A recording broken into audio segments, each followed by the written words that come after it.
Welcome to Alexandra Joy TV. With me today, I'm honored to be with Patricia Albere. Patricia is the founder of the Evolutionary Collective, and it is an internationally recognized spiritual teacher. And I feel that. I feel like what we're doing in the Evolutionary Collective is we're in a consciousness together, even though we're not always with each other physically. But I feel like I'm in that world and this world. Like I'm in more worlds at once, and I feel it. And it makes it easier to be here. It's funny because I can feel that. I relate to that because it can feel ethereal, you know, that as a concept. But I know that to be true as it relates to my family. And then that has to be able to be, that same phenomena has to be true if it's in your family. And yes, there's the genetics and that tie and, you know, all that, the DNA, but it's got to be that has to be able to exist in other places. Because when I'm not with my family, I'm with my family. You know, my kids and my husband. Like it's a field. It goes back, you know, to the whole field conversation. So it's harder for me to feel just with people that even that I know well, as much as I can feel it, and it must be from the chemical. You know, somehow my brain. Well, it's that, and it's also as you keep breaking your sense of identity. You'll naturally do that even more than you are now. Because it's a matter of identity. Part of it is where do you identify? And that's a shift for the planet too. I mean, part of what we have to keep pushing against is the membrane of how we identify so that we have a vaster, wider spectrum. We had a giggle about this the other day, you know, I am. Well, I am sitting here. Well, who knows? I mean, you know, like the I am that I think that I am. Needs to be broken apart. It's questionable, right? So because I'm so committed to the distinguishing of the polarities. Your biggest breakthrough was with Peter. So was your biggest breakdown Peter passing? Yeah, I wrote about it. But it's also, but then the biggest breakthrough after that was the fact that I recovered at all. That I not only recovered, because for the longest time I thought, what was that? You know, like why was I given that and then left here alone without this shared consciousness? Because he had like a tragic. He was. I mean, like 30 years old. I mean, death. You know, in a car. And, well, he didn't die then, but like literally. Literally. On life support, the whole thing. I mean, that's. It was a huge intense. Trauma. But for me to get that it was purposeful, and that, because I could never make sense of it until like 10 years ago. That was when it really made sense. Until this started to arise and I realized it was the time for the multiple beloveds. That there was something more. Instead of like, that was so extreme, like, what could be more than that? You know, I mean, I could not imagine, like, really? You know, is there something, everything looked like less than. In the world after in the world. I could not fathom anything but less than. And now, because of the timing on the planet, there's actually more. It's that consciousness with the multiple beloveds, with developing that with people that are willing to go into that space, and that is actually contributing to the planet. You know, the more humans can pop into that and can hold that frequency for longer and longer periods of time, it's going to change something. Right. Because, and I've heard Deepak Chopra talk about this recently, you know, we have these horrible things still occurring on the planet, like horrible and war and atrocity, but co-arising with that are these types of conversations and the World Wide Web, and these conversations, you know, all over that people could access in 5 minutes from now. You know, they could be listening to conversations of possibility, conversations of being, conversations of true love, around true love, and what it's profound. It wasn't like that. 15 years ago, it wasn't even like that. I know. It's amazing. And the fact that we can all tune in, I mean, one of the things that gave me hope as well was when 9/11 happened, and you went, oh, like everybody was there. Everyone was with something. We were inside something together. I was there. Yeah, and you could feel like there was a way of being human that felt like, oh, this is the way it's supposed to be. Right, exactly, I remember like that. For a minute, you were like going, okay. Wow, everybody comes this together. This is kind of the right way to be. Yeah. And then, bam, you know, it goes back to business as usual. But for me, And given the kind of consciousness that we go into, and that's what's getting developed and it's what's getting reliable. You know, I go to do an evening in Berkeley with 35 people and they've never done this before and they go there. Mm-hmm. So that's my hope. I mean, the breakthrough will be contributing to that, contributing to the consciousness of humans that can hold the possibility that we could actually be together inside of being connected. Right, and that's, you know, part of my commitment with you, mm-hmm. Is that all the work around purpose, vision, mission, kind of how I talked about before, it's being created inside of that connectivity. Right. And that's, you know, you talk about teaching. I'll just read a sentence of what you wrote in your blog. The teaching space functions through a kind of inner tracking attachment and constant intentionality that all must align with the direction of a higher calling. Right. And with teaching, and I mean, would you in that sentence add, you know, like the coaching space is similar, you know, that you could get inside of something together from a higher calling, create purpose, mission and vision from that connection? Well, there's two things. One is like somebody like yourself who's a coach, who's working with people, and you're working with people that are often dealing more with their individual, what they want to work on. Right. Sometimes struggle. Yeah, sometimes absolutely. They're just bored and ready for the next thing. Right. But I mean, but you're working, but the fact that your consciousness is getting engaged in this consciousness and you're mm-hmm. getting more and more stable there, which makes you a different teacher. You're a different possibility and coach. Right. That you're holding the next space. Yes. While dealing with this space makes the whole thing different. Because when I was doing it because you were doing coaching. I was doing coaching before I knew about that space. Right. I mean, I was like inside of the space called there is only this. There's only individual awakening. Right. There's only individual development. There's only individual enlightenment. I mean, for thousands of years, enlightenment was all about you meditating until da-da-da. Yes. So the fact that there's this as a potential in what it is to be human, and you are expanded. And this is the space between, we're right. going to call it. And that you come from there while attending to what people need to be attending to, this whole thing is going to go way faster. Yes. How exciting. Way faster because there's somewhere to go. Exciting. It doesn't have to take as long. Right. Because there's somewhere to go. You don't skip any steps. I have goosebumps. It's a sign. Soul bumps. Soul bumps.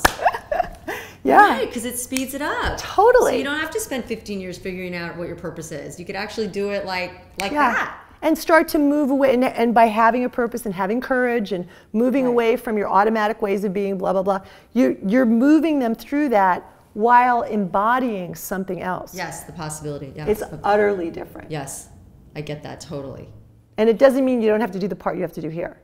So for you to get more of that part of what we're talking about, you must go to the evolutionarycollective.com because that will give you some insight if you're at all confused about this particular part of the conversation, because it's, you know, not a lot of people are writing about what we're talking about. Right. So, and the book, the other thing is the downloadable book, which anybody can get. And there's a free course. Did you do the course on it? I think so. A free course. So it's mutual-awakening.com. Okay. They get the book for free. It's 77 pages, totally explains this and talks about the story with Peter, all that stuff. And then they get a free 6-week course that's based on the book that they can work with. Okay. So and then in terms of your book that's coming out in 2015, what do you want to say? That I'm looking forward to completing it. And that what it's based on is the activating principles. So in turning towards each other, there's a way of turning, and then there's a way of activating that. You know, turning it on, turning it on, turning it on, you know, making it be everything that it can be. Yes. And that's what the book's about. I'm not sure if I'm going to call it Mutual Awakening or Weevolution, but the ... is going to be unleashing the transformative power of relating. Awesome.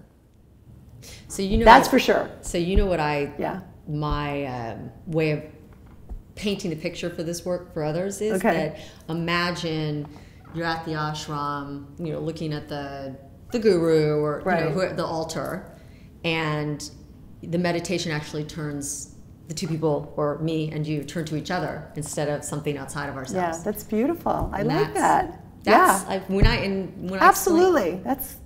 And then the space between that gets sparked in that kind of meditative states, and you know, you could do it with your eyes. You actually could do it with your eyes closed. It's a little more powerful when your eyes are open, but that connection. Well, and it's leaning this way. Yeah. So a lot of the work that's been happening yeah. is about going in and down. Right. So all the work that most of what you're doing in this space, you know, we've identified over here, is going in and down and knowing yourself and feeling and knowing and, you know, tracking.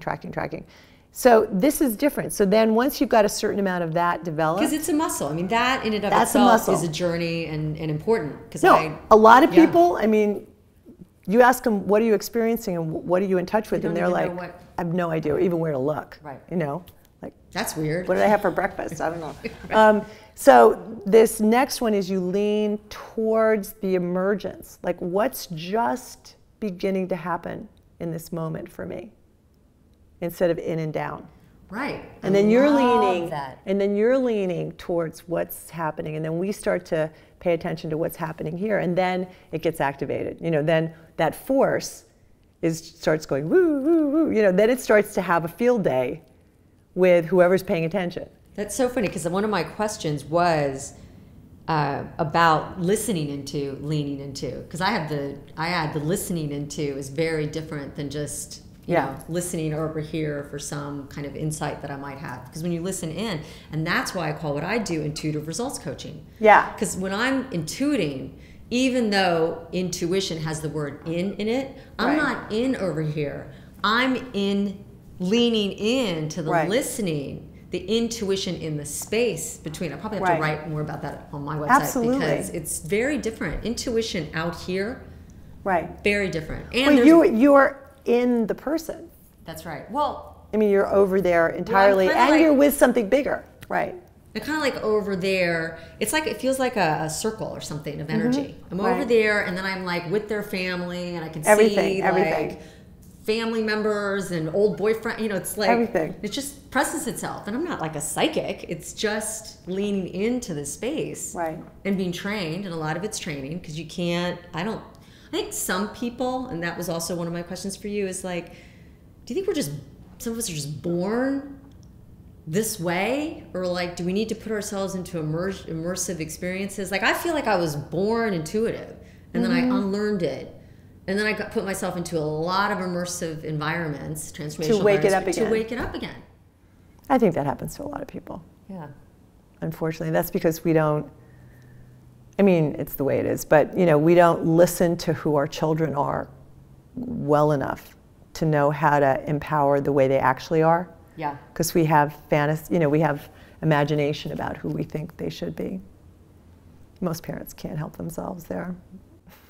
Well, they do the best they can. We're doing the best but we you can. still have a certain ideas about who they should be that you're helping them to develop into. So, but I also find that the ability to be intuitive and to open up to more universal knowledge, the more awake people get, that does come online. So it isn't a special thing. Eventually, because it's actually innate. Like, I don't some think people I have no clue. Right, I just think it's... Well, you have it developed. It's right, and it's very well developed. Everybody. Right. And it's developed and you care. So it's like, it turns on. You know, one of the things is it engages because you actually really care about what's happening with other people. And that's why I love interviewing people. Because when you watch a lot of interviews, you know, I have my list of questions. We talked about this at the beginning, but I'm more interested in what our space between emerges and evolves. I'm not going to stop the space and say, no, I've got the next question a lot of time, because I love, you know, I want to create a breakthrough for others, for you, for me, for you, who's ever listening in this space. And to me, that's more important than, you know, my list. Well, the breakthrough, to think about breakthroughs is, I think what happened was having the courage to really follow like the most intense invitation of myself. Because I became... This is yours. Yeah, when I'm thinking about like how does a breakthrough happen, because it sometimes looks like it's something you have to like overcome. Like you have to go, okay, I'm going to climb the hill and get over the top. Run the New York City Marathon. You know, it's like some kind of thing, you know, some kind of willful thing. Right. And to be honest, it was to surrender to this longing that I had, this longing for some kind of love that I couldn't put my finger on. And then when it wasn't in my marriage, I literally left my marriage for no reason. Mm-hmm. But I was listening to this longing that wanted, I thought I can't live. I can't go through the rest of my life and not find out what's possible here. And then I followed it, and my whole community went against me. You know, I mean, I was challenged. I was seriously challenged. This isn't Peter, but this is before then, right? It was even before Peter. Yeah. It was kind of like Peter showed up inside of the fact that I followed something that was burning in me. Which is what you talked about, kind of what you saw at, I think you said 14 or 15. Yeah, that's true. Yeah, it's but this was it'll be at the beginning of my new book, but that longing is, you know, the soul longs for things. And when you get, you know, you go, okay, well, maybe it's not practical, and maybe this, you know, you have to sort of push that stuff out of the way so you can listen for the deepest longing in your soul. Yeah. And when you follow that, it may not be an easy path, but I can feel it right here. It's right in my heart. I mean, it may not be easy, but you know, you're here and then you die. Like, what's the point? Yeah. You know, it wasn't just to have like a nice, comfortable life, which was the choice I didn't make. It was to have just a nice, comfortable life. Yeah. So we, thank you for everything we've talked about. I'm going to give you a fill in the blank section. Oh, okay. So this will be fun. Okay. Fill in the blank. Just be in the space between and whatever arises. So, okay. God is love. Definition of transformation is becoming what you really are. The role of teacher is love. Oh. To be spiritual is it going to be love again? We're both going to start crying. Okay. To be spiritual is to be who you really are and live it. I am going to start crying. So from you answering this, Patricia, your purpose is, so my purpose is to live on the edge of what God wants, to facilitate the emergence of what feels like God wants. And your legacy on the planet is? I hope to have created a beginning space for the multiple beloveds. You know, that there's a deep space of love and depth that expands and makes a difference in the rest of the unfoldment. That it causes a cultural change, actually. That's what I would like it to be. So that kind of answers the next one. My vision for the planet is? My vision for the planet is that the people who can awaken to this, you know, can awaken to a higher order of relating and love and really being more selfless in a way. I mean, the secrets of spirituality have always been to let go of self. Only this is like the coolest way because you have yourself more fully than ever before. So my vision is that the people that are developed enough to do that, do it in a big way, so that there are at least millions of people that are holding a profound space of connectedness. It's like heaven on earth. And that through that, it lifts all the other levels of humanity. So that consciousness starts to be normal, kind of like the 9/11. Like it starts to feel like there's a way that we're being that feels like, oh, this is the way humans are supposed to be with each other. Without a crisis. Cause it, but just the natural totally way of without being. A crisis. It's beautiful. If you had one more chance to communicate to Peter, your twin soul, what would you say?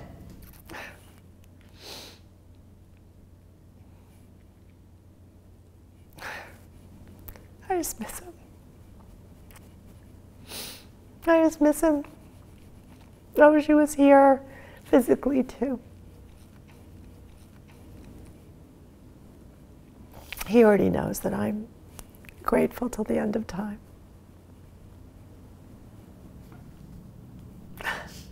So on that crying note, to get more information about the work that Patricia does and is committed to bringing into the world and is bringing into the world, go to evolutionarycollective.com.